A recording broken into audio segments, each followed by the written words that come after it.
সাদা ভাত তো সুন্দর একটা জায়গা, কতদিন না আইলে বুঝতে পার, আইয়া দেখলাম মানুষের মুখে শুনছি কতদিন, আইয়া দেখার পর আসলে ভালো লাগছে সাদা ভাত দেখিয়া, যে সুন্দর জায়গা। আসসালামু আলাইকুম, আমি হবিগঞ্জের বাসিন্দা। আমি হবিগঞ্জ থেকে আসছি। আমি শুনেছি যে সিলেটে সাদা পাথর নামক একটি পর্যটন স্পট আছে। এই লীলাভূমিটা অনেক সুন্দর। আমি এসে যতটুকু দেখলাম, আমার কাছে মনে হচ্ছে আমার ভাড়া এবং যাবতীয় যে খরচ আমি বহন করেছি তা আমার সার্থকতা পেয়েছে। কারণ আমি এখানে এসে যে প্রাকৃতিক দৃশ্যগুলো দেখলাম, আমার মনে হয় না বাংলাদেশের দ্বিতীয়টা এইরকম জায়গায় আছে। এত সুন্দর এবং মনোরম পরিবেশ, হ্যাঁ, চারিদিকে যেদিকে তাকাই সাদা পাথর আর প্রকৃতির লীলাভূমিতে ভরপুর, যেন ঈশ্বর নিজের হাতে এটাকে গড়েছেন।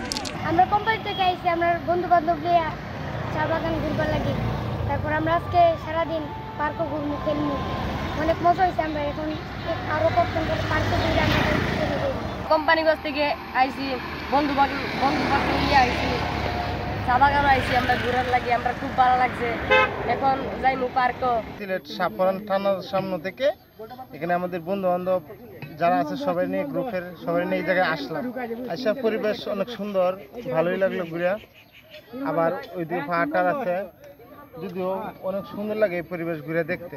আবার আসবো, আসার আশা আছে।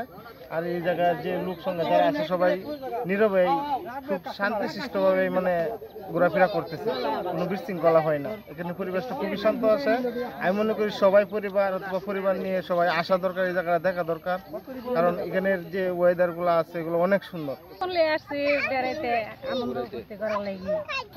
আমাদের ফ্যামিলি নিয়ে আসছি, আমি নিজে চেঞ্জি ড্রাইভার, আমার ওয়াইফ নিয়ে বাচ্চা কাচ্চা নিয়ে আসছে ঘুরাবার জন্য। ঈদ মুবারক, ঈদ মুবারক, ঈদ মুবারক। আমরা বন্ধু বান্ধব সবাই মিলিয়ে আইছি সিলসিলা বাগান বাড়ি, অত্যন্ত সুন্দর জায়গা, অত্যন্ত সুন্দর প্লেস। আর আমরা অনেক এনজয় করছি, অত্যন্ত সুন্দর জায়গা, আর ভালো লাগছে আমরা। ইনশাল্লাহ আপনারাও আইবা, ভালো লাগবো। আসসালামাইকুম। আমরা তো বহুত দূর থেকে আইছি, যে বাগা চিনবা আপনারা, গোলাপগঞ্জ বাগা থেকে আইছি আমরা ফ্রেন্ড স্টাফ। আসলে আমরা অনেক সময় ধরে আমরা প্ল্যান করি কেন আওয়ার লাগে। আমরা অনেক জায়গা মার্চি করে দিই, কইতার চাহ বাগান কইতার বা হরিপুর কইতার বা হরিপুরও গেছি, আমরা গিয়ে আইছি। এখানে তো অনেক দূর পড়ে গেছে, বুঝছো নি। আমরা প্ল্যান করছিলাম কিন্তু এয়ারপোর্ট হারমাইবার লাগে, আমরা হামাইতাম পারছি না, আমরাও আইছি। আপনারা সবাই দোয়া করবা আমরা লাগে, আর আমরা আইবা। এখান প্লেস সুন্দর, আমরা খুব এনজয় করছি, বিশ্বাস করবানি আপনারা।